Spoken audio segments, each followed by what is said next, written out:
Professor, está conseguindo enxergar o compartilhamento? Estamos, está muito bonito aí. Projeto H2V, Brasil H2V.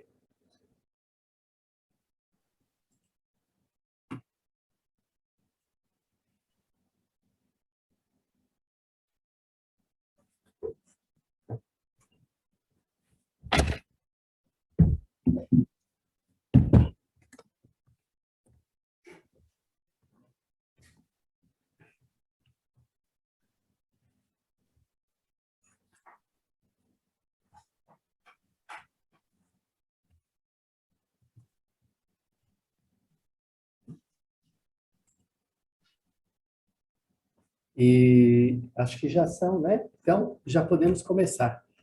Pessoal, então, uma boa tarde a todos. Vamos dar início ao fim, né? A nossa última aula passou até que rápido. E vocês vão nos brindar agora com as apresentações do trabalho em grupo, o trabalho final. Vamos começar com o grupo 6. Então, grupo 6, fique à vontade, por favor.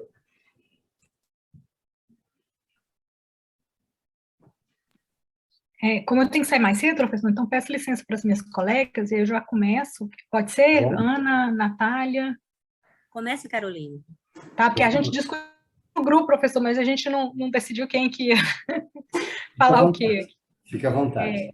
Pois é, o nosso projeto é a implementação de plantas de hidrogênio verde para a produção de energia renovável, né, em detrimento das termoelétricas que têm sido cada vez mais usadas nas crises hídricas que têm acontecido no país. Tem faltado chuva, ou melhor, a chuva está muito concentrada na época do ano, a maior parte do ano chove menos, e aí as nossas hidrelétricas conseguem produzir menos energia.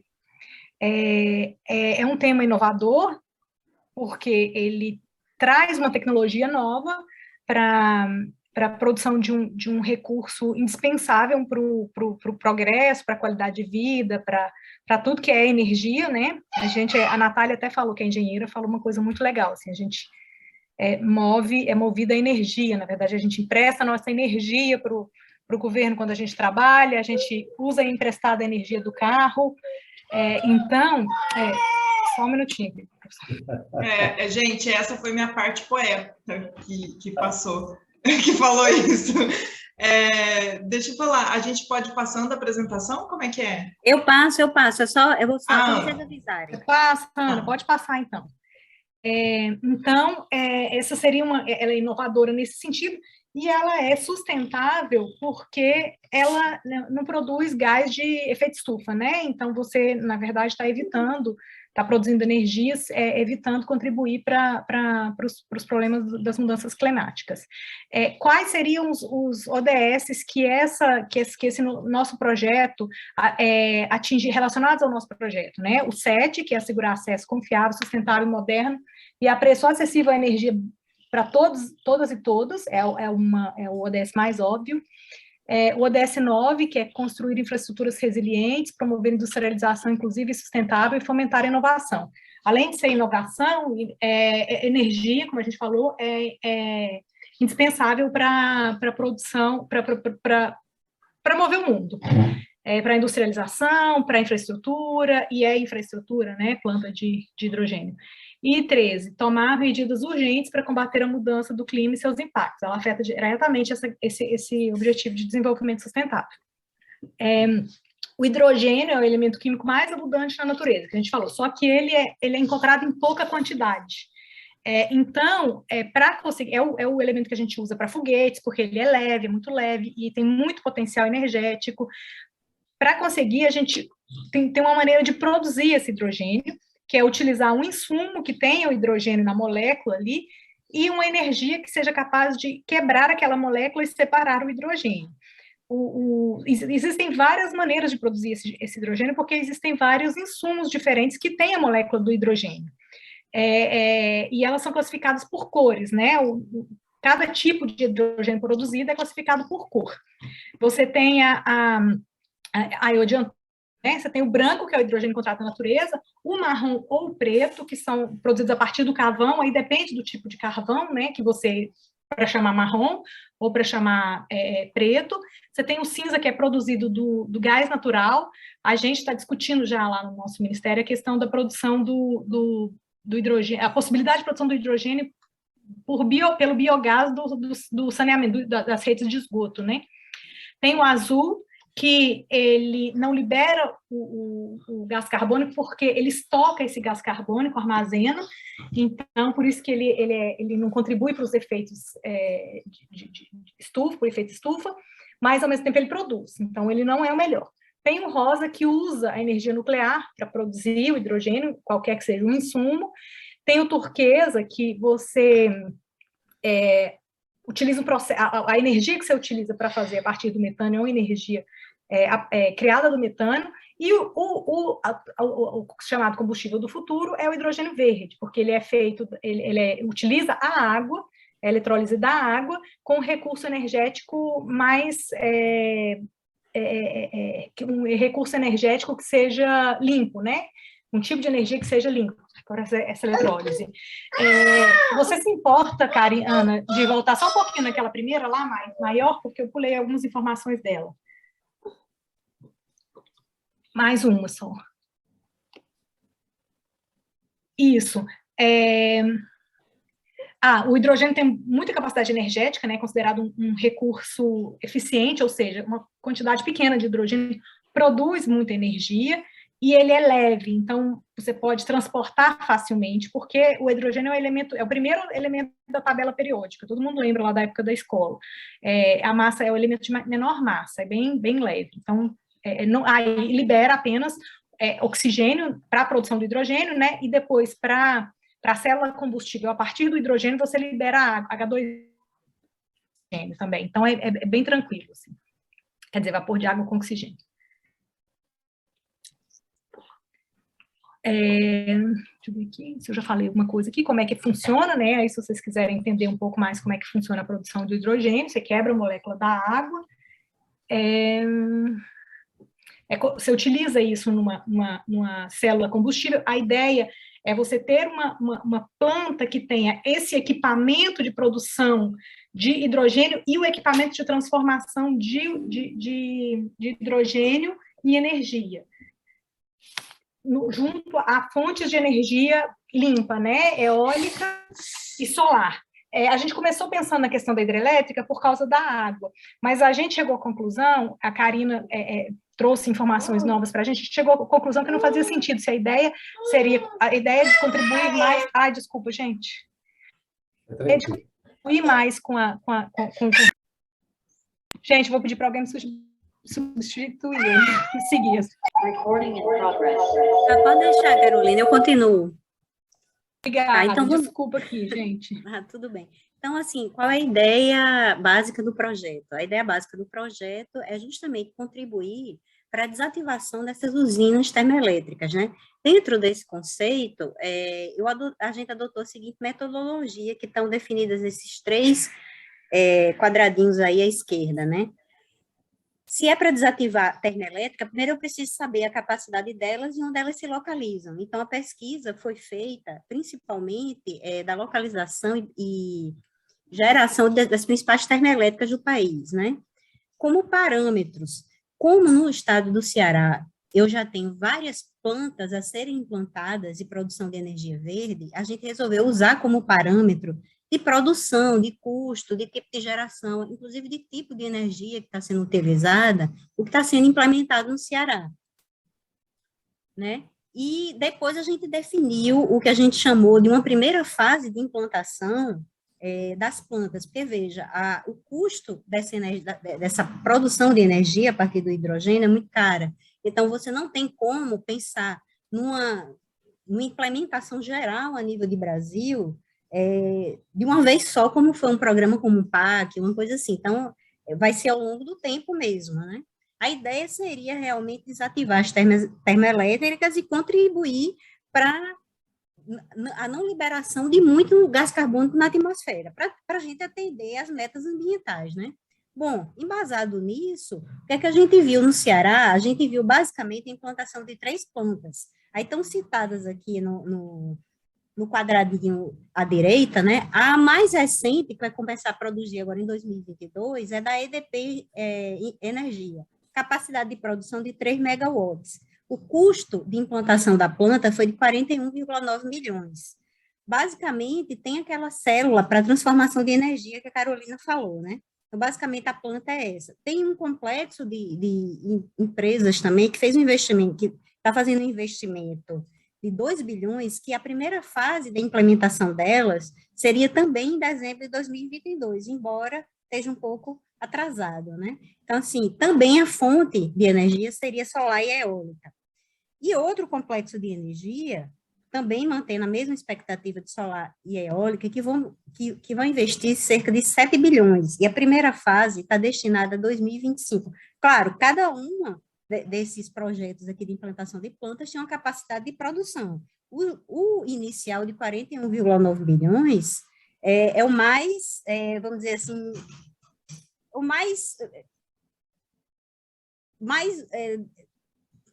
como é que eu vou dizer? Né? Modesto. Ele é o mais modesto, né? E a ideia básica é desativar uma termoelétrica que é de gerenciamento da EDP.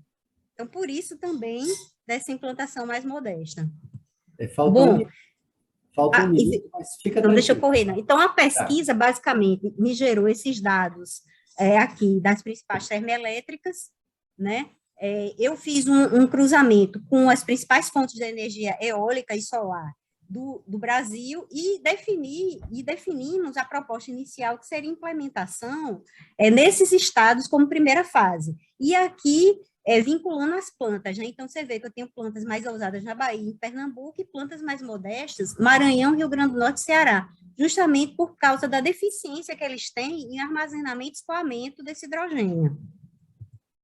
Né? Bom, de forma geral, eu tenho uma vida útil inicial de 35 anos, o custo estimado de investimento foi cerca de 4,13 bilhões, as formas de financiamento, blended fine, financiamento via BNDES, financiamento verde, né, títulos verdes, capital privado.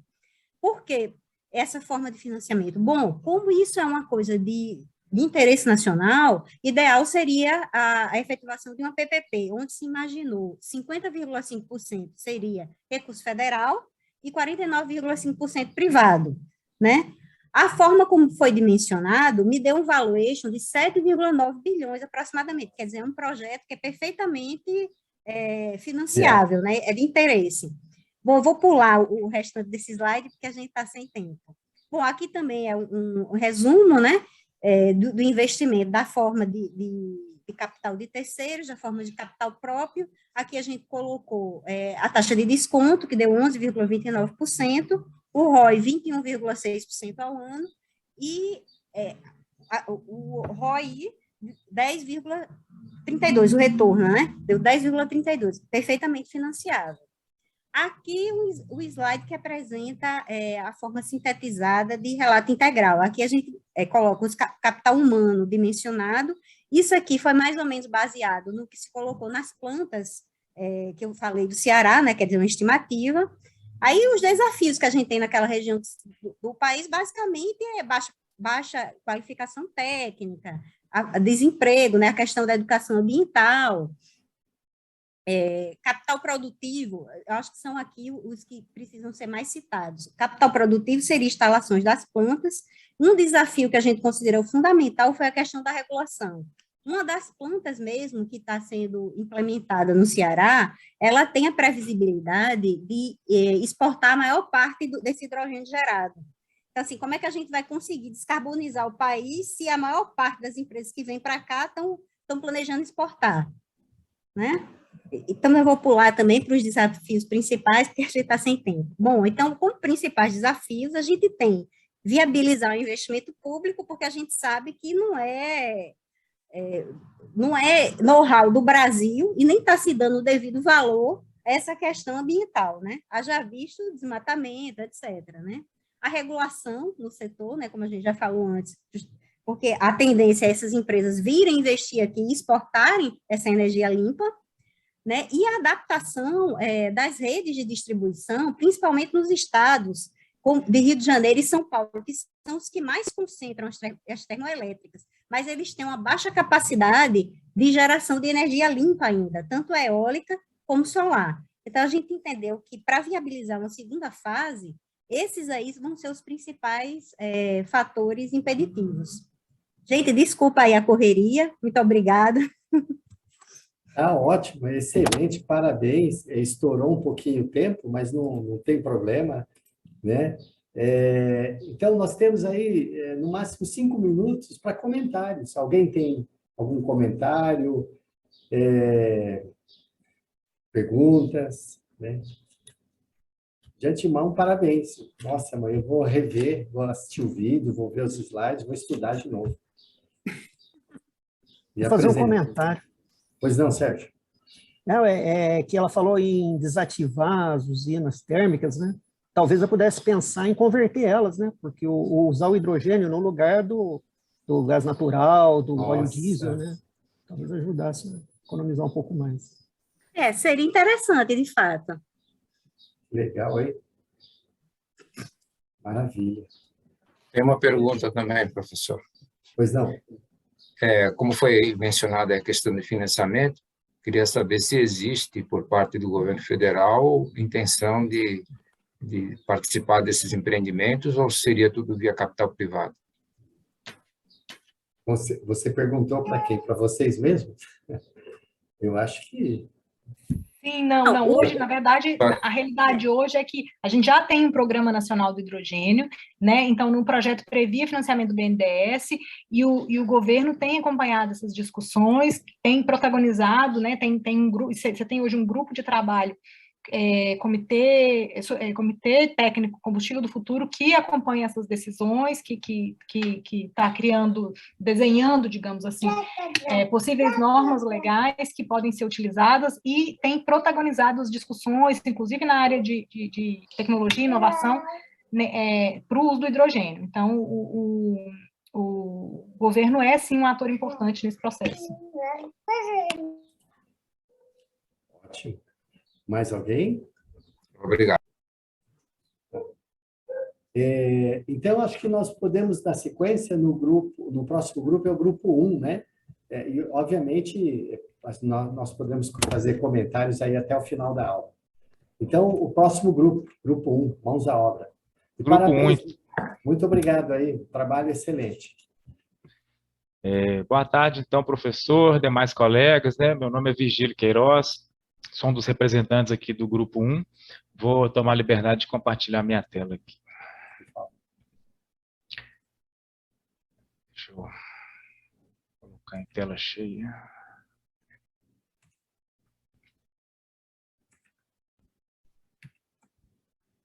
Peraí. Isso.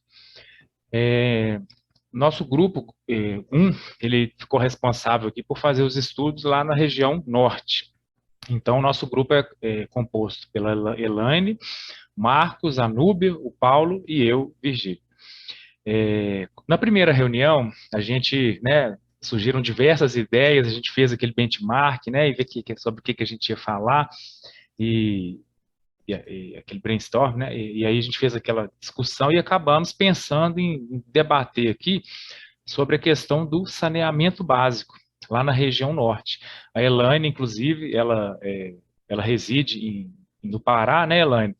E aí ela trouxe para nós aí essa grande dificuldade que tem na região norte, que é a questão do saneamento básico.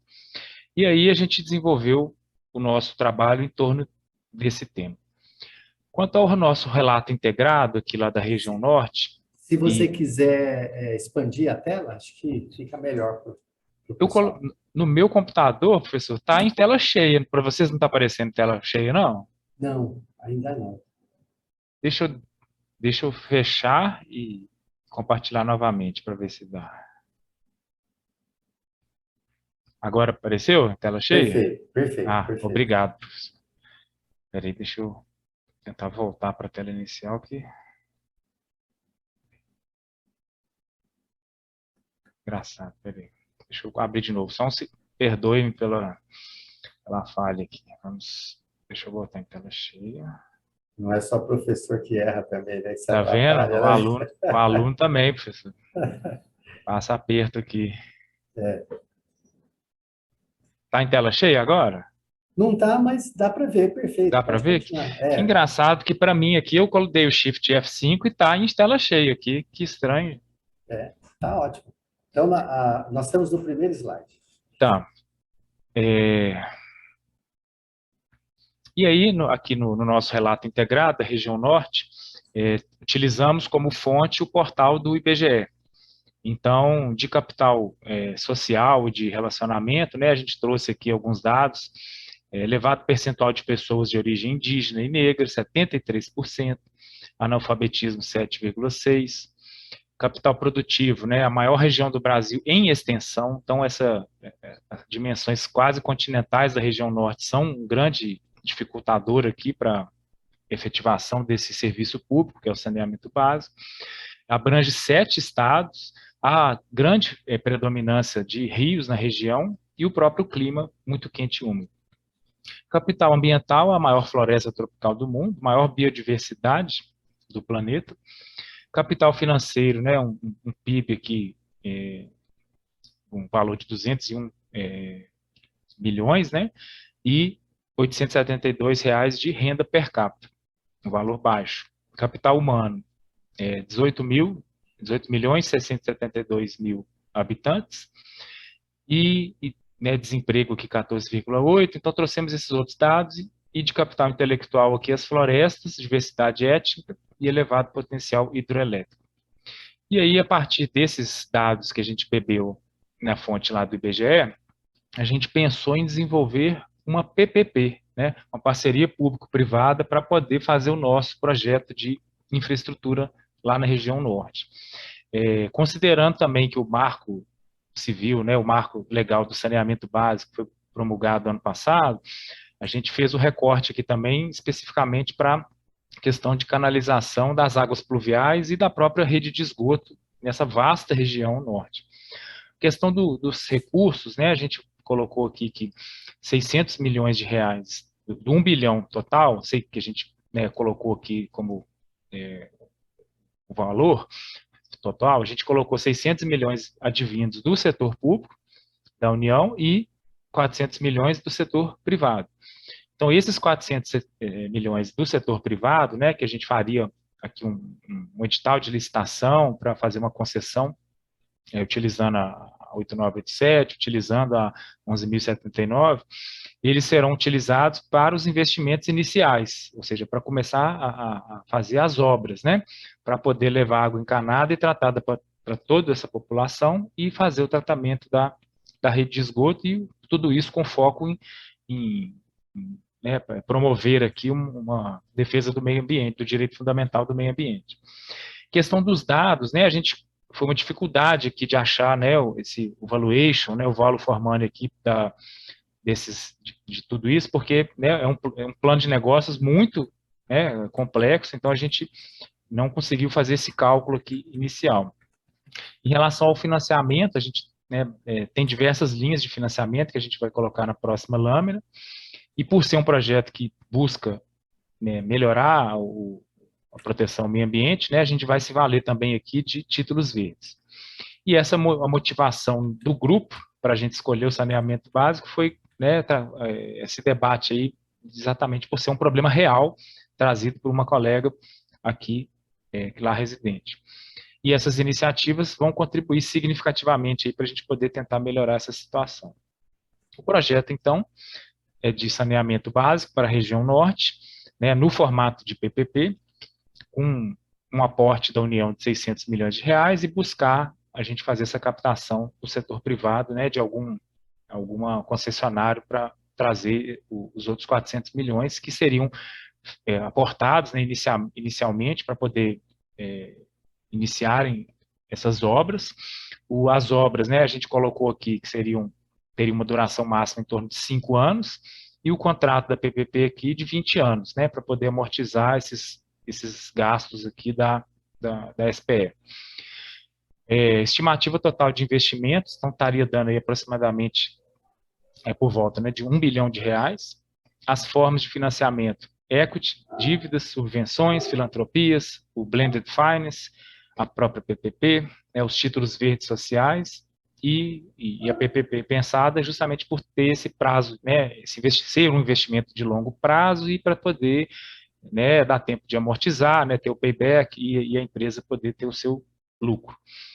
E aí, o RROI de 6% ao ano, que a gente colocou, e 9% ao ano do VAC aqui, o RROI a gente achou de 6% ao ano. Foi esse, então, professor e colegas, o nosso trabalho. Muito obrigado aí pelos vastos conhecimentos trazidos essa semana. Só tenho a agradecer, professor. Muito obrigado. Não, eu que agradeço e excelente trabalho também.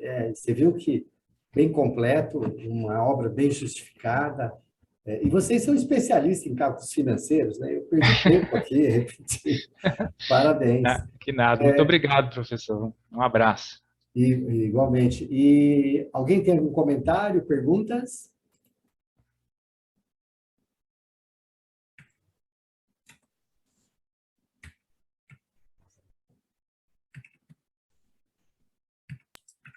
Só um comentário, professor. Pois não. Eu já mencionei que eu trabalho no PPI, né, no Programa de Parcerias de Investimentos, e só que eu atuo mais na área de transportes. Mas eu estava vendo os resultados que foram preparados para apresentar na reunião do Conselho, que por acaso está ocorrendo agora, dos resultados desse ano, né, o que já foi levado a leilão, as concessões, o quanto se arrecadou de outorga e os investimentos previstos. Aí eu vi que na parte de saneamento básico, que a gente imagina que é só investimento, né? Eu não lembro agora o número exato, mas eram mais de 20 bilhões de investimento previsto nos projetos que já foram levados à concessão, mas o valor de outorga, ou seja, o que o governo federal arrecadou, também é nessa casa, são mais de 20 bilhões de outorga pagos pelas empresas interessadas. Isso me impressionou. Números expressivos, né, Mário? Impressionante. Isso. É verdade. Perfeito, muito bom. Mais alguém? Então, se não tem mais ninguém, nós podemos dar continuidade, então, agora com o grupo 2. Nós estamos aí no tempo. Perfeito, professor. Vamos lá. Vamos lá. Cleiton, você pode, por gentileza, espelhar aí? Positivo. Vou tentar colocar aqui ela ampliada. Você consegue ver, Cícero, minha tela aí? Ah, tá ótimo. Tá ótimo. Em modo apresentação. Essa é a nossa tab inicial. Podemos seguir, Cleiton. Então, professor, nós optamos por um tema que é bastante palpitante no momento, né? E tem tido um sprint violento, né, na parte tanto da utilização quanto da instalação de novas plantas e essa questão da energia eólica, né, de implantação de parques de energia eólica, né? Nós optamos, então, nós somos do Grupo Nordeste, optamos por instalar 5 plantas, 5 parques eólicos nesses 5 estados, mas eles são os maiores produtores, mas neste meio aí, apenas a título de curiosidade, a turma tem o Rio Grande do Sul. O Rio Grande do Sul também é um grande produtor, né? Ventos também fortes e constantes, né? Porque esta é a condição sine qua non, né? Aproveitamento de ventos fortes, constantes e estáveis, né? É isso que propicia a instalação dos parques eólicos, né? E a geração eólica, para vocês terem uma ideia da importância que isso tem assumido no país e no Nordeste em especial, a geração eólica ela foi responsável por quase 95% de toda a energia consumida no Nordeste no primeiro semestre. São dados bem atualizados, são dados da Associação Brasileira de Energia Eólica, né? Então, é realmente um desempenho fantástico, né? O Brasil em 2012 ocupava, em termos de capacidade instalada, o 15º lugar e hoje nós estamos em 7º lugar. Então, assim, um horizonte bastante curto, realmente temos conseguido fazer um grande trabalho nessa seara, né? E tem um fator médio de capacidade no Brasil de 40,6% vis-à-vis uma média mundial de 34%. Então, realmente, nós temos um potencial excelente que está sendo propriamente aproveitado, mas ainda temos um longo caminho pela frente, né? E sendo que no Nordeste, esse número, que no Brasil é de 40,6%, sobe para 71% do fator de capacidade, o que só confirma a vocação da energia da região para a geração de energia eólica. Então, realmente, são números bastante impactantes. Tá? A gente procurou fazer o trabalho sempre, como disse o professor, né? Procurando levar em consideração as boas práticas ESG, né? Práticas ambientais, sociais e de governança, e procurando, na medida do possível, dentro da factibilidade, atender os Objetivos de Desenvolvimento Sustentável, os Objetivos ODS, né? Basicamente os mesmos citados lá pelo grupo 1, não é? A questão da mitigação da pobreza, não é? Na área dos projetos, a educação de qualidade, energia limpa e acessível, acima de tudo, né? E, de uma forma geral, trazer o desenvolvimento econômico, inovação e infraestrutura, e com o desiderato, vamos dizer assim, de redução da desigualdade, que é um fator realmente limitante lá no Nordeste, nessa região onde a gente pretende plantar os nossos parques eólicos, né? Então, assim, rapidamente, passando o capital humano, os dados estão agregados pelo Nordeste. Nós não desagregamos pelos 5 estados, porque a gente considera que os benefícios serão de âmbito regional, efetivamente, um escopo maior. Então, passando rapidamente aí, são dados do Nordeste, os desafios são os mesmos que o outro grupo, os outros grupos têm citado, porque é uma constante do Brasil, não é? O decréscimo populacional, o aumento da idade média, redução das desigualdades, a questão da qualificação da mão de obra é um fator limitante para nós. Essa é uma matéria que ela perpassa todas, não só a parte de eólica, como, enfim, todo e qualquer projeto que almeje trazer uma inovação, infraestrutura, enfim, e traga componentes tecnológicos, know-how. Então, isso tudo não pode prescindir de uma qualificação adequada da mão de obra, né? Em relação ao capital social e relacionamento, eu acho que um dos grandes desafios é construir realmente as parcerias de longo prazo com o poder público e com a comunidade. Não existe mais essa questão do top-down em relação a esses projetos, né? Hoje, acho que tudo tem que ser, na medida do possível, consensual, tem que haver realmente uma grande concertação de todos os atores envolvidos. É isso que a gente pretende, porque eu acho que esse é um fator de sustentabilidade a longo prazo dos projetos.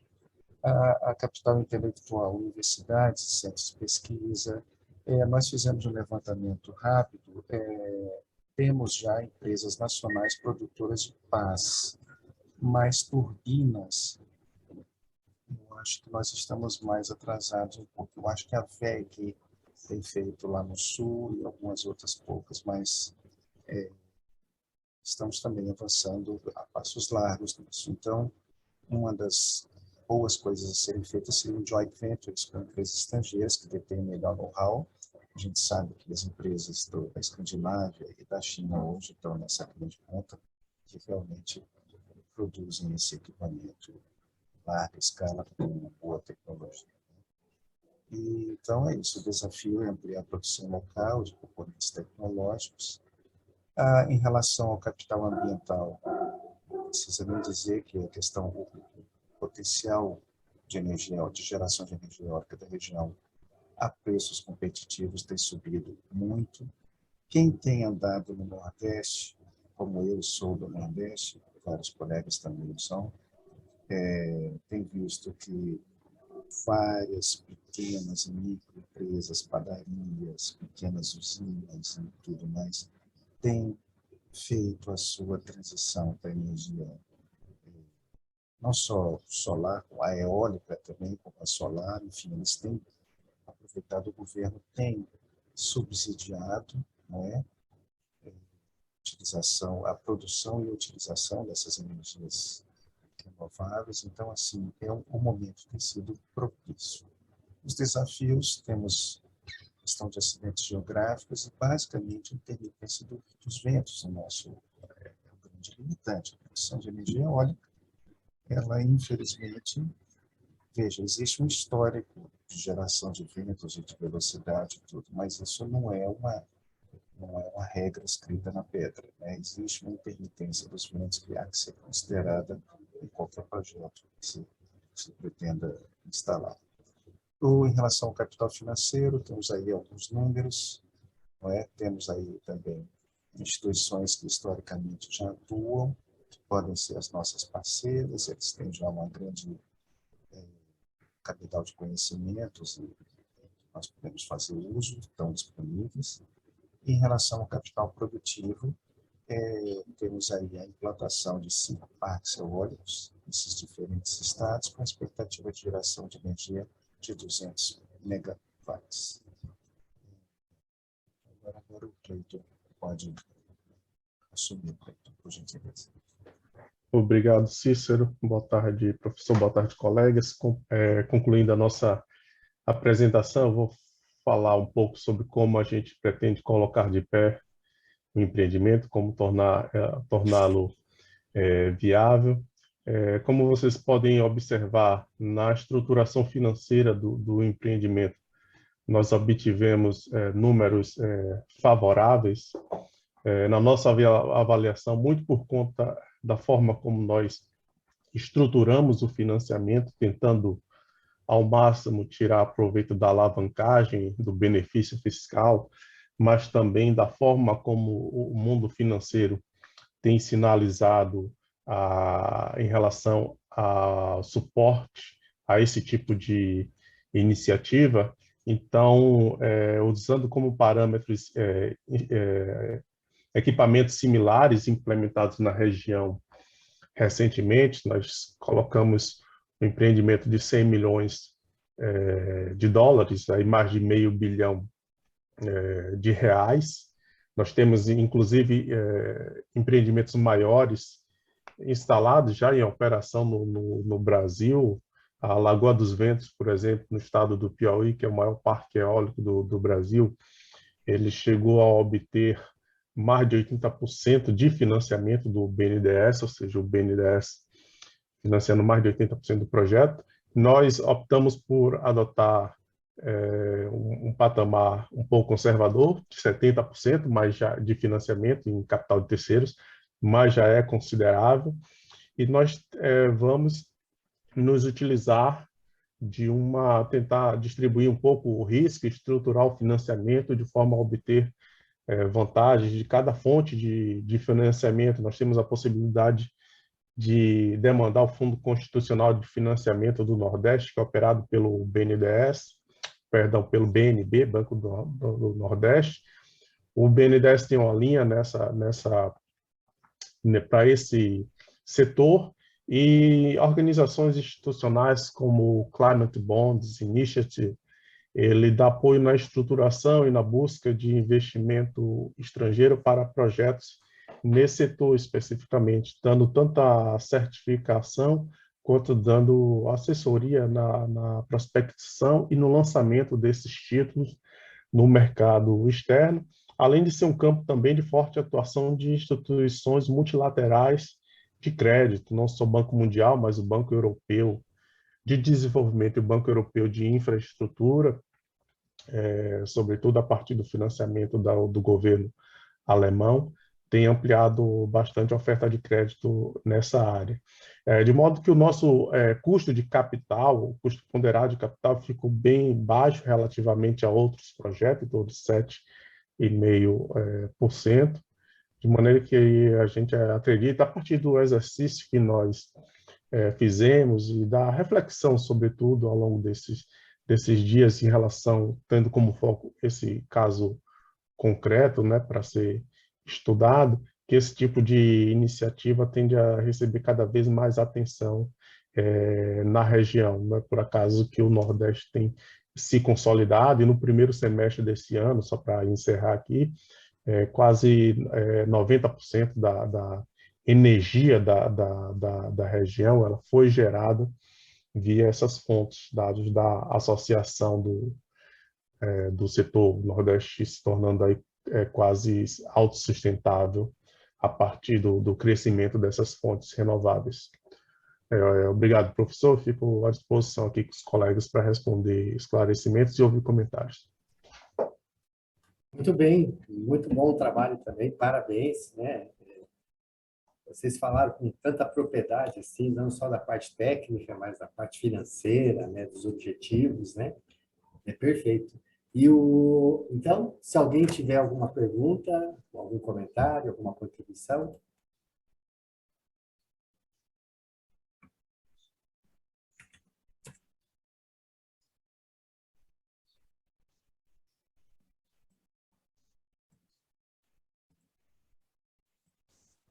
Então, não tem nenhum comentário, né? Então, nós vamos para o próximo grupo, então. É o grupo 3, né?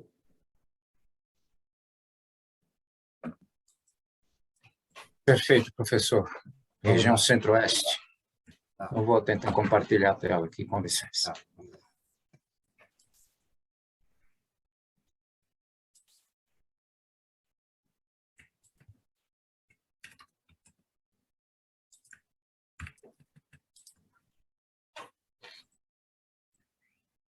Todos bem?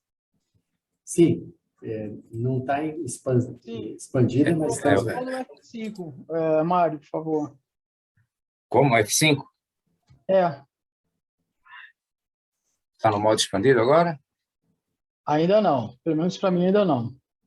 Deixa eu tentar aqui. Eu acho que se a gente tentar mudar durante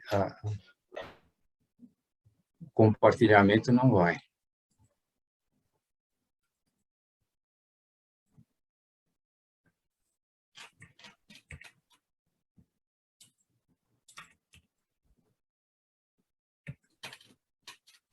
E agora? Ainda não. Mas está bom, Se você for lá na apresentação de slides e clicar na primeira opção, ele obedece? Não, pois é.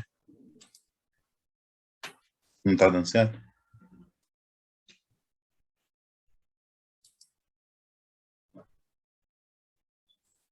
Mas, em última instância, Mário, daquela forma também pode ser, tá? Estava legível. A visualização está ótima também. Ainda não aparece para vocês? Tela cheia, não? Não. Falta compartilhar.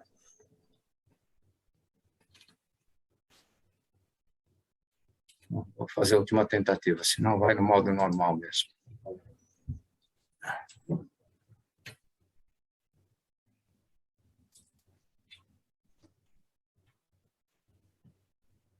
Ok, estão vendo? Está do mesmo jeito, mas está ótimo. Mas estamos vendo, está dando para ler, está dando para ver tudo. Tá bom, vou tentar passar assim. Bom, então, iniciando a apresentação, o nosso grupo ficou responsável pela região Centro-Oeste, mas nós vamos focar a nossa análise no principal empreendimento que nós encontramos lá, que é a ferrovia Ferrogrão.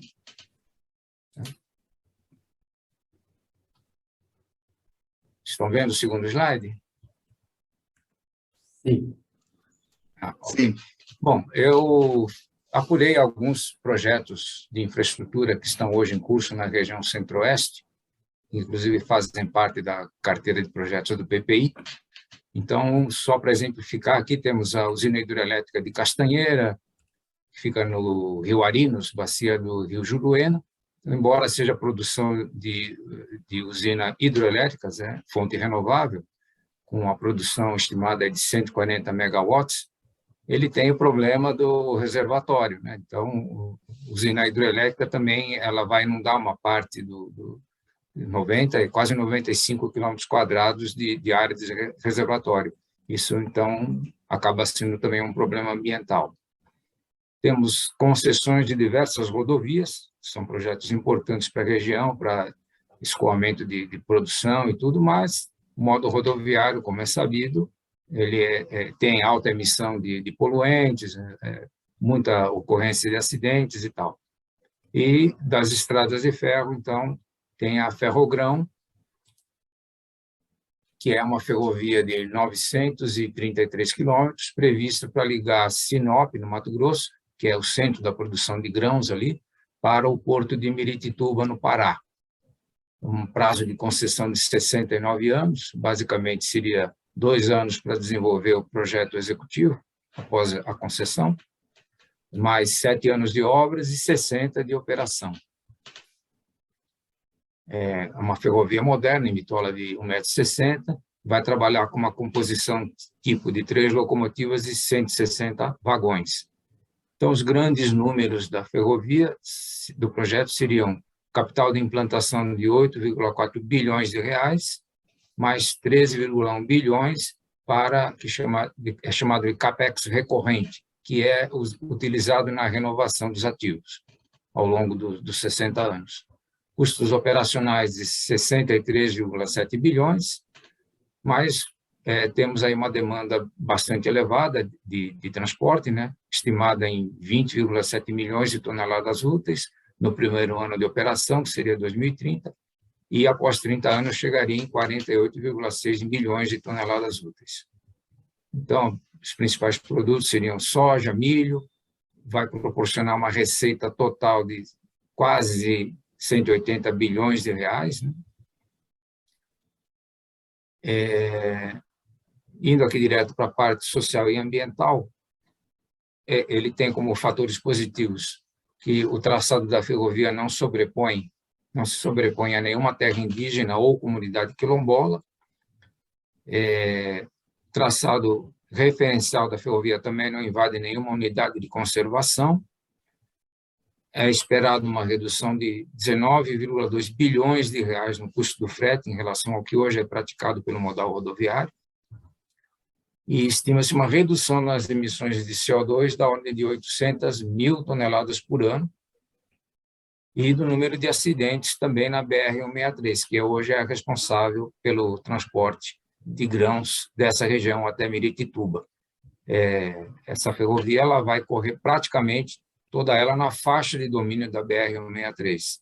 E hoje se verifica mais acidentes nessa rodovia do que em toda a malha ferroviária, que tem quase 30 mil quilômetros.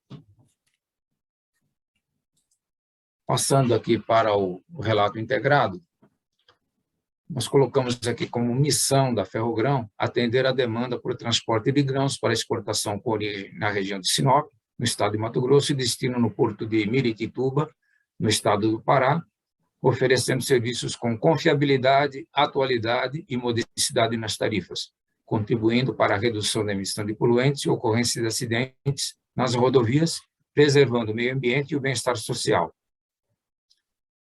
Os 6 principais capitais, né, começando pelo capital intelectual, que, na verdade, ele considera também os ativos intangíveis, né, do projeto. Então, é um projeto que tem uma concessão, o consórcio vencedor ele vai ter uma concessão de 69 anos para a exploração do serviço de transporte, e ele deverá ter capacidade técnica e conhecimento para operar e manter o sistema. O principal desafio vai ser manter a qualidade na prestação de serviços e a atualidade tecnológica de pessoal e equipamentos. Podemos comentar que, ao longo de 60 anos de operação, até a tecnologia do transporte ela pode sofrer alterações, né?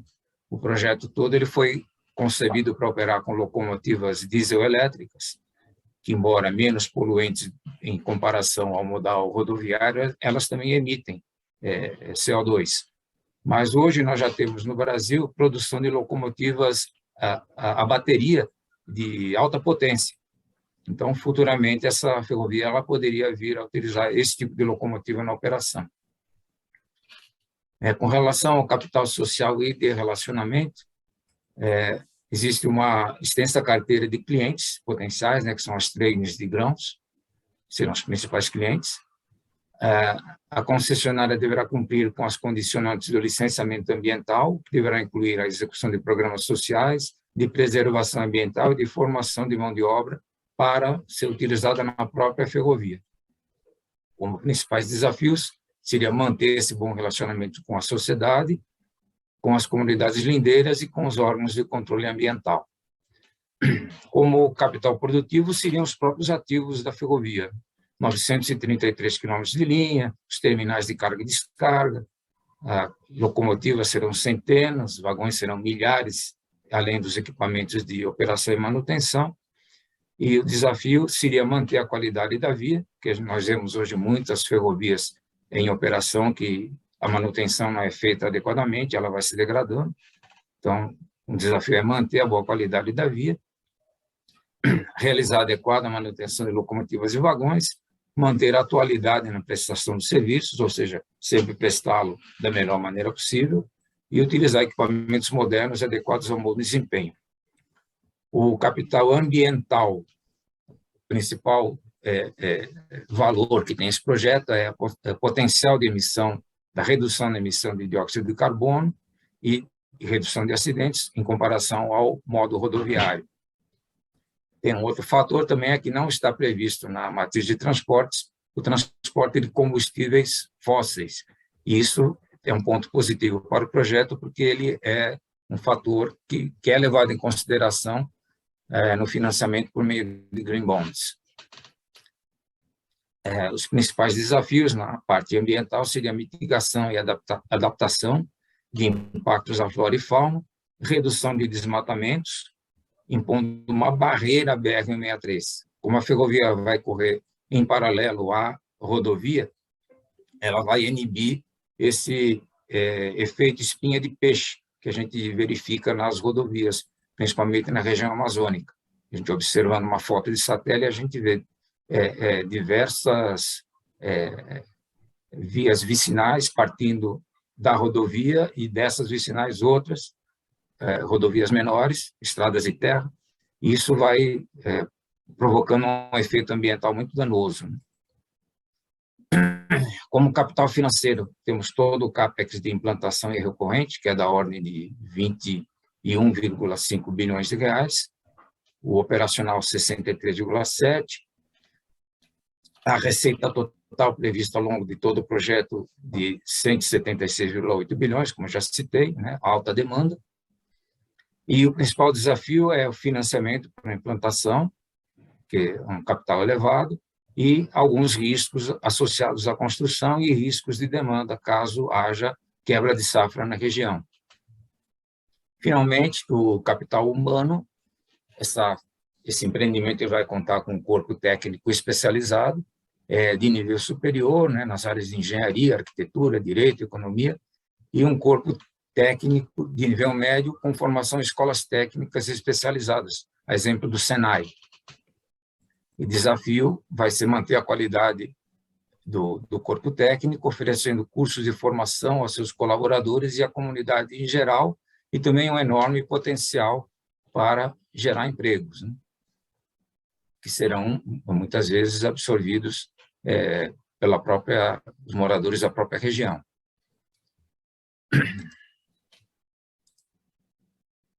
Bom, aqui, só colocando a descrição do projeto novamente, né, alguns dados das formas de financiamento que nós utilizamos, consideramos capital próprio 30% e os 70% de capital de terceiros, sendo 46% na forma de financiamento tradicional, 14% financiamento verde e títulos verdes 10%.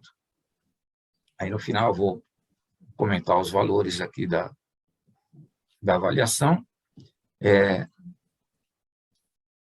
Aqui nós montamos aquele esquema que existia no slide da apresentação, quer dizer, o que é que nós temos de potencial de entrada de capital financeiro, produtivo, intelectual, humano, social, relacionamento e natural, e o que é agregado de valor a esses capitais com a execução do projeto, né? Por exemplo, no capital natural, ela tem um potencial para mitigação e adaptação dos impactos ambientais, Então, como saída do projeto, nós teríamos redução de emissão de gases de efeito estufa, redução de desmatamento e ações de preservação de fauna e flora.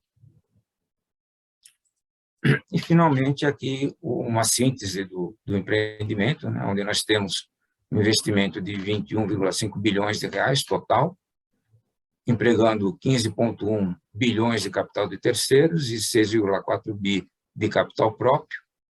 Isso deu um retorno sobre investimento de 16,11% e o WACC 7,64%. E o retorno real sobre investimento, fazendo a conta, 8,47%. Então, se mostrou um empreendimento viável e bastante atrativo para investimentos. Da apresentação era o que eu tinha. Se algum colega do grupo quiser comentar alguma coisa da parte financeira, eu passo a palavra. Eu queria só aproveitar e acrescentar que a gente atende o ODS 17, né, porque até ali na demonstração dos capitais, né, a gente vai ser feito por meio de parcerias. Parcerias. Né? É uma obra de infraestrutura, a gente atende o ODS 9 também, né? Tem um quê de inovação envolvido, e assim, indiretamente também o ODS 2, porque é alimento que a gente está transportando, e mesmo assim que a gente considere que no futuro, né, a alimentação nossa não seja tão baseada assim, em proteína animal, né, mesmo que a soja perca importância, quer dizer, aquela área continuará sendo usada para produção, né, para outras culturas, e a ferrovia vai estar lá e vai transportar alimento. Só isso. Perfeito, muito bom, né? A gente só tinha ferrovia para transportar minério, né?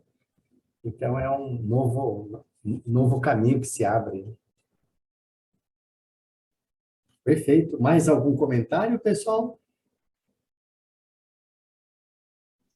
Só uma pergunta rápida para o grupo, se o senhor permitir. Minha dúvida é para o Mário, como é que ele vê a questão da resiliência do projeto face à concorrência de outras alternativas, por exemplo, considerando a ampliação da BR-163 e mesmo a possibilidade de um prazo contratual mais curto da 163, a gente tem uma alteração no marco regulatório de ferrovias, permitindo a construção de ferrovias autorizadas. Então, como é que você vê a resiliência desse projeto face a novas alternativas de escoamento, algumas delas podendo ser feitas diretamente pela iniciativa privada via autorização? Perfeito, Cleiton. Boa pergunta. O governo federal já fez a concessão da BR-163, né? Ela teve a sua pavimentação concluída pelo Ministério da Infraestrutura e depois foi feita a concessão por um prazo de 10 anos, principalmente para a sua manutenção, né? Talvez algumas poucas obras de ampliação de capacidade, mas basicamente é manutenção das condições da capa asfáltica e tudo, de sinalização, que é exatamente o prazo previsto para a entrada em operação da Ferrogrão. Esperava-se fazer o leilão ainda no final deste ano, mas, infelizmente, o processo parou por conta de uma decisão do STF, né, mas ele estava em fase de análise pelo TCU, mas espera-se, talvez no primeiro trimestre do ano que vem, que a gente possa levar a cabo esse leilão. E pelas sondagens de mercado que nós fizemos, existem vários grupos interessados. Com relação a outros projetos concorrentes, né, que podem vir a acontecer por conta do novo marco legal das ferrovias, né, do processo de autorização, quando saiu a medida provisória, começou a chover pedido de autorização no Ministério da Infraestrutura. Né? Hoje, são mais de... Já perdi a conta, acho que já passou dos 40. A última vez que eu vi eram 34, mas acho que já estamos com mais de 40 agora. E tem alguns projetos que eles podem vir assim, aparentemente, concorrer com a Ferrogrão. Né? A própria Rumo, que é detentora da Malha Norte, que hoje vai até Rondonópolis, no Mato Grosso, né? Mas ela escoa em direção ao Porto de Santos. ela já pleiteou autorização para estender a ferrovia até a região de Lucas do Rio Verde, que é próxima a Sinop, onde começará a Ferrogrão. Mas nos estudos que foram feitos pela EPL, né, Empresa de Planejamento e Logística, já estava previsto que essa ferrovia chegasse, haveria futuramente. Nessa região nós teríamos a Ferrogrão, a extensão da FICO, Ferrovia de Integração Centro-Oeste, que a construção começou agora, né? E também da extensão da Rumo Malha Norte, mas pelos estudos da EPL, através do Plano Nacional de Logística, essas ferrovias elas se complementariam no futuro. Então, haveria demanda para atendimento para todas elas. Obrigado, Mário. Nada. Muito bom, muito bom. É bom ver um trabalho assim, com evidências, né, práticas, né, atual, né, dentro do Ministério e das políticas públicas, né. Então, 3h34. Se ninguém tiver mais nenhuma pergunta, então o grupo 4.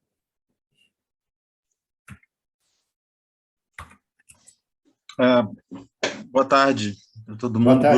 Grupo 4, professor, somos eu e o Rafael.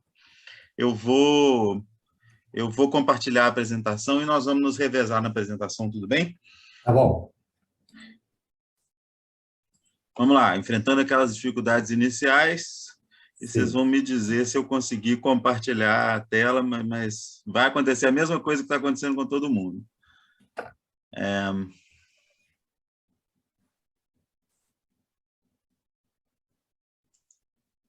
Aqui. Apareceu. Mudou de slide agora?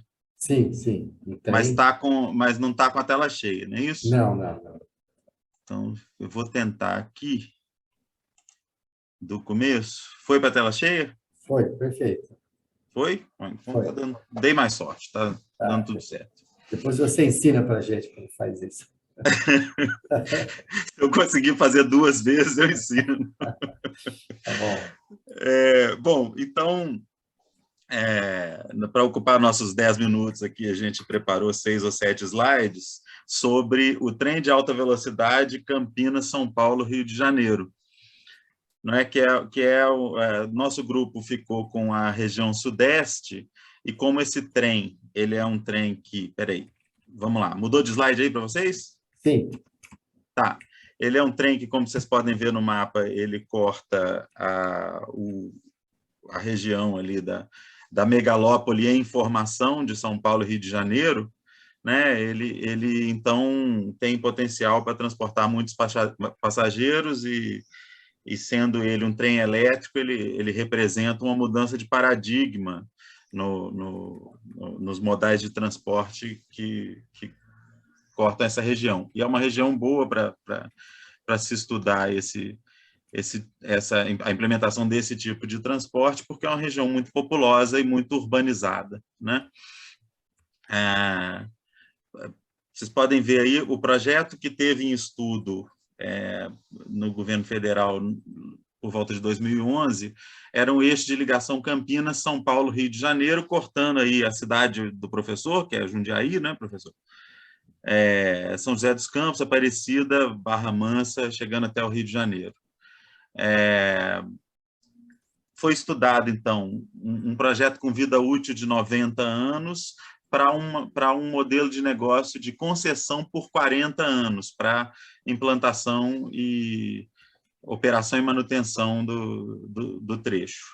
O valor, ao longo do tempo, é de 34 bilhões de reais, somando aí os custos de investimento com os custos de operação e manutenção.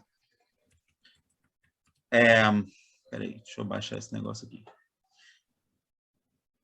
Então, está aí, esse slide mostra aí aqueles 6 capitais relacionados à região sudeste. Eu vou destacar só algumas partes dele, né? Peraí, agora sou eu que não estou vendo a minha tela direito aqui. no capital humano, é a região mais populosa e povoada do país.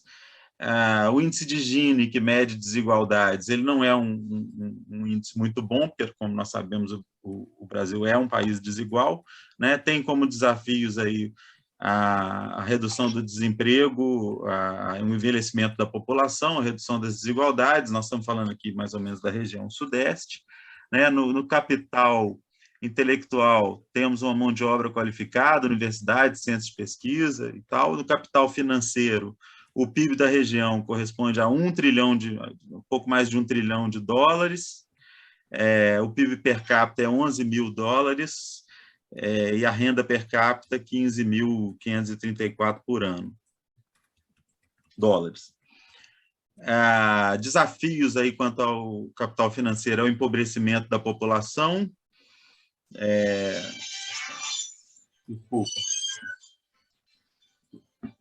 Desculpa, gente. O telefone toca sem ser ninguém para falar com a gente. Desculpa aí.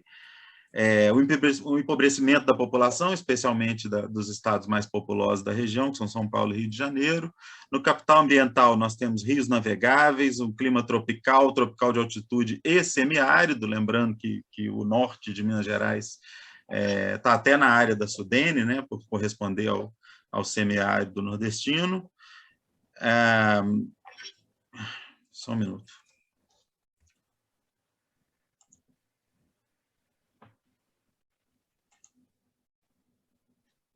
Meu Deus, apareceu, tem um negócio aqui que não me deixa ver o resto da minha tela.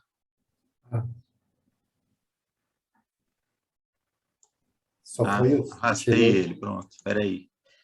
Vou voltar. Que tela vocês estão vendo?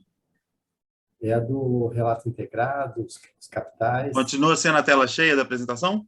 Não. É a minha tela, né? É, a sua tela. Tá.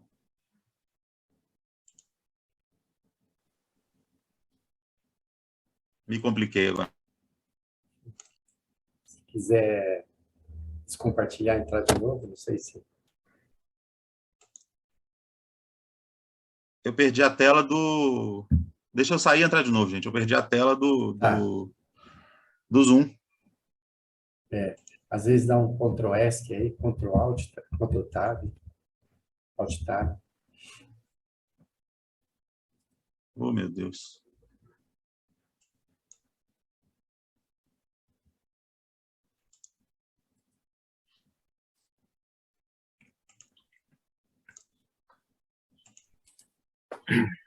Tenta apertar o ícone do Windows no teclado, que ele mostra a barrinha embaixo, você vai ver o zoom.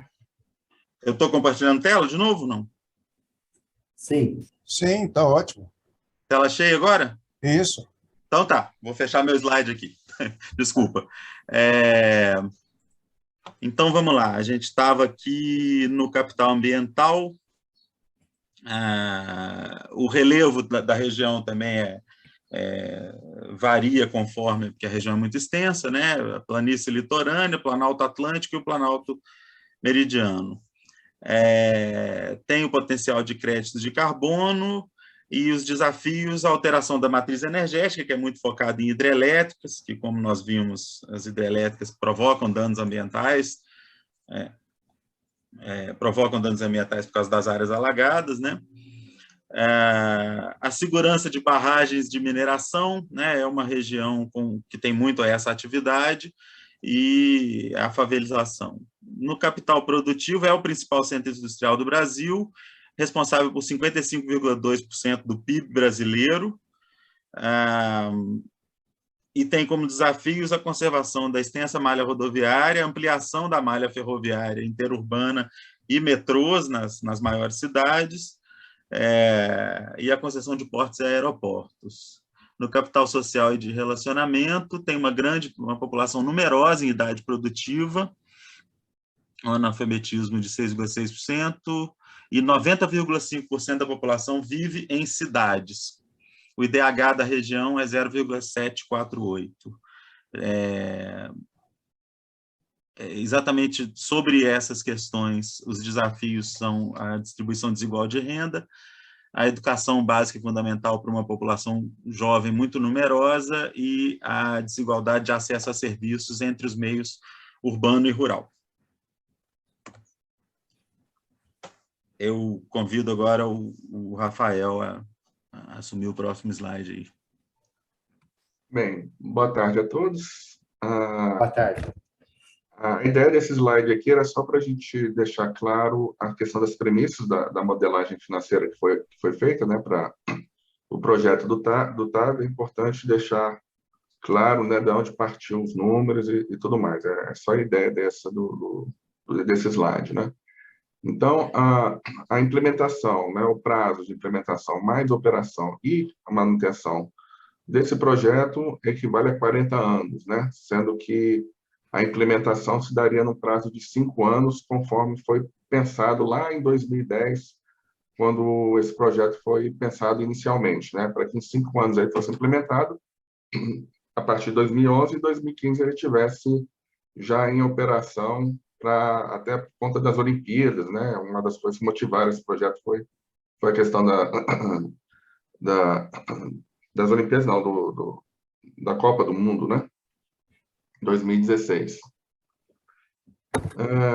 Então, o financiamento do projeto seria basicamente um financiamento direto, né, pela União, sendo via BNDES. Era um projeto de custo altíssimo, então era fundamental que tivesse essa participação do Tesouro, né, via BNDES.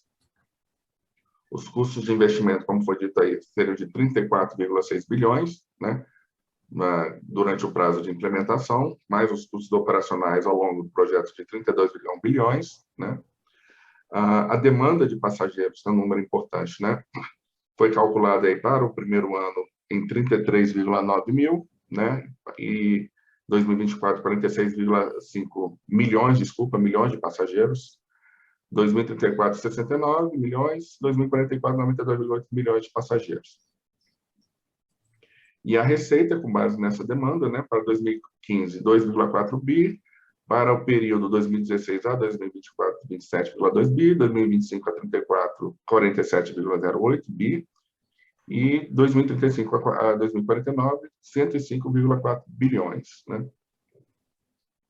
Então, o equity, né, que seria o capital próprio, né, seria, então, né, de 30%, né, eu pus aí privado mais público, né, porque tem uma parte que envolve desapropriação, que eu acho que seria subvenção direta do Estado, né? Então, dentro desse equity, teria um valor direto do Estado aí, por conta dessas desapropriações, né? Então, equivaleria ao valor de 10,3 bilhões, né? E a alavancagem aí, a capital de terceiros, então, ficaria com 70%, né? Basicamente, BNDES, e tem o Exim Bank, que é no caso da importação, se tivesse importação de equipamentos, seria através desse banco, né? Totalizando, então, 24,2 bilhões. E então, a parte do financiamento, a parte do BNDES seria 20,9 e do Exim Bank seria 3,37 bilhões. A questão da tributação, né, os tributos indiretos, PIS, COFINS e ICMS, haveria um compromisso de isenção. Então, né, o governo federal com PIS e COFINS, né, ficaria compromissado em isentar, através da legislação, e os estados, a parte do ICMS. Né? Então, o que você teria de imposto direto mesmo seria imposto de renda, pessoa jurídica e CSLL. E o total dos seguros, dos gastos com seguros, seria até 5,9 bilhões no período todo, né, 2014 a 2049.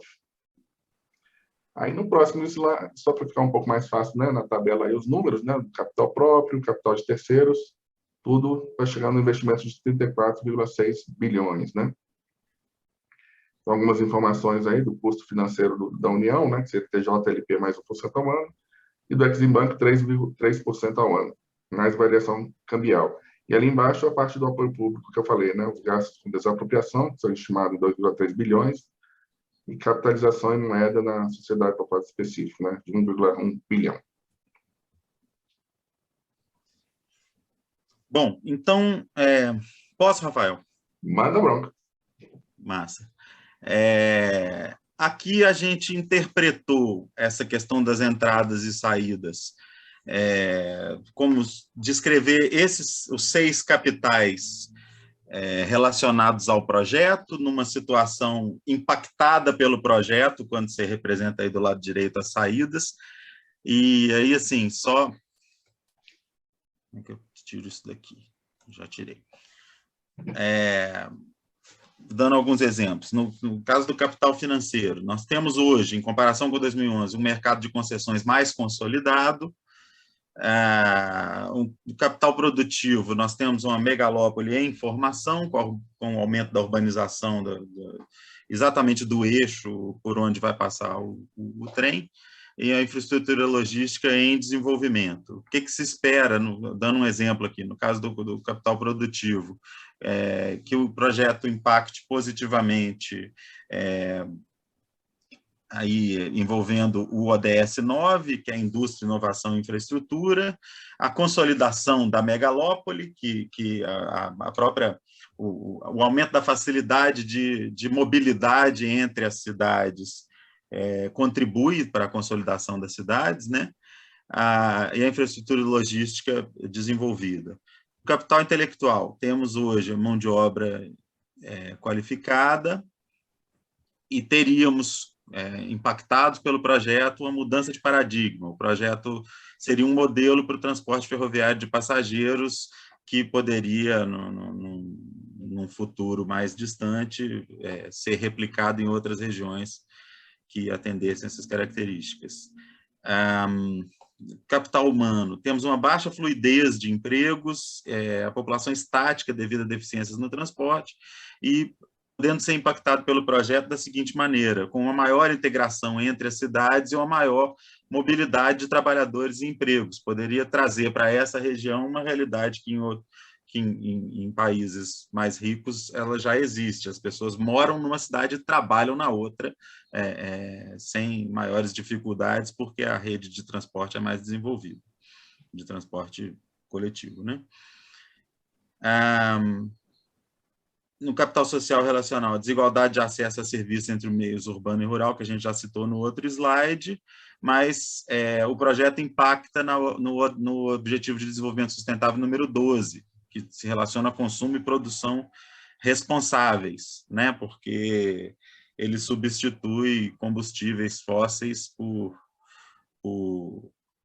energia elétrica. E no capital natural, a economia dependente de combustíveis fósseis, nós teríamos impactos positivos aí no ODS 11, cidades e comunidades sustentáveis, e no 13, que é a ação contra a mudança global do clima.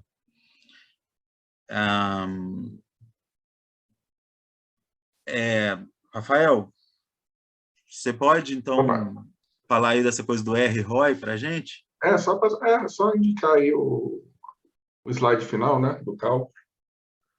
Eu acabei não lendo a parte do meio, porque são coisas que a gente já tinha falado antes, né? E os dados estão aí. É um slide só de resumo, né? Que a gente fez um cálculo de ROI a 10,6 ao ano, né? E tendo o custo aí de terceiros aí 8,7, retornando um ROI relativamente até baixo, de 1,9 ao ano, né? E isso já é indicativo da dificuldade que o projeto teve para ir para frente, né? Tanto que o leilão desse projeto fracassou, né? Em 2012, e até hoje o governo fala, né, em relançar o projeto, mas você tem algumas premissas aí que foram superestimadas, a questão da quantidade de passageiros, né? Para se ter uma ideia, né, o governo está trabalhando com um número de 32 milhões em 2015, né? Sendo que em 2006 a quantidade de viagens, né, de São Paulo e Rio foi de 8 milhões, né? Então já tem uma diferença muito grande, e o mercado, né, as empresas eventuais interessadas, quando olharam isso, já ficaram com o pé atrás, foram fazer os cálculos, e desses 34 milhões de investimentos, elas chegaram em 50, né? Então, dada essa diferença aí, e esse baixo ROI já é um indicativo de que o negócio, né, não é tão favorável assim, como outros projetos aqui que foram de outros colegas, né, que demonstraram. Então, é isso. Tá? Por essa razão, a gente ainda não tem, talvez, um TAV até o momento. Só complementando, Rafael, o projeto também tinha lá os riscos ambientais, né?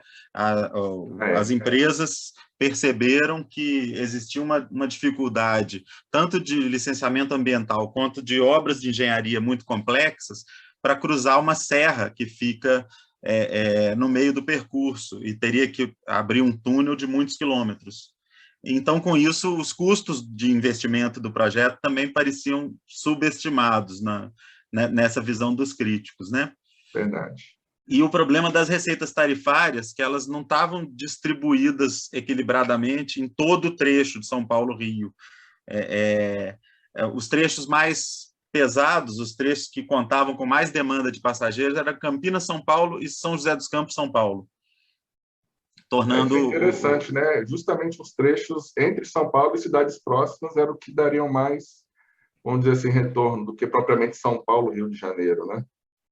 Isso sem falar das receitas acessórias também, porque em projetos de infraestrutura, assim, que envolve transporte, por exemplo, aeroportos, né? Hoje a gente já sabe que a questão das receitas acessórias é fundamental nesse cálculo.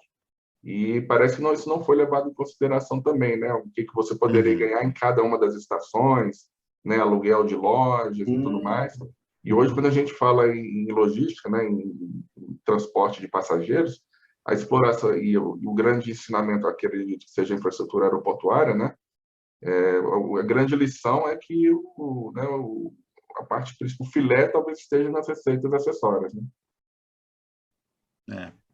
Bom, é isso. Eu queria só deixar o nosso agradecimento público para o colega Mário, que é da Secretaria do PPI, que acabou de apresentar no grupo anterior, que não tinha nenhum compromisso com isso, mas generosamente nos cedeu as informações que a gente precisava para montar o trabalho. É isso. Obrigado, Mário. Valeu, Mário. Bom, prazer. Muito bem, parabéns ao grupo, obrigado ao Mário também, ele sempre participativo, né? Então, alguém teria algum comentário, alguma pergunta antes de um intervalo? É só fazer um comentário que esse projeto hoje ainda teria um probleminha adicional, né? Porque o BNDES não tem mais aquele juro subsidiado, né? A TJLP foi extinta, né? Hoje é a TLP é mercado, né? Então, seria um probleminha a mais para ter que transpor. Eu estranhei também que ele só usou dívidas normais, né? Então, agora vão ter que quebrar a cabeça para usar títulos, né? Principalmente sustentáveis, né? Que nem existe ainda uma oferta tão grande. Mais comentários? Nenhum por enquanto. Então, parabéns ao grupo. Eu sei que o grupo aí é pequeno, 2 pessoas só, resistiu bravamente, né? Então, vamos dar uma pausa para o intervalo, pessoal?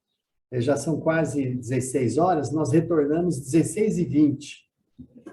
Parabéns, Maurício. Obrigado aí, Rafa, por ter ajudado aí. Prazer foi nosso. Então, intervalo, retornamos às 16h20.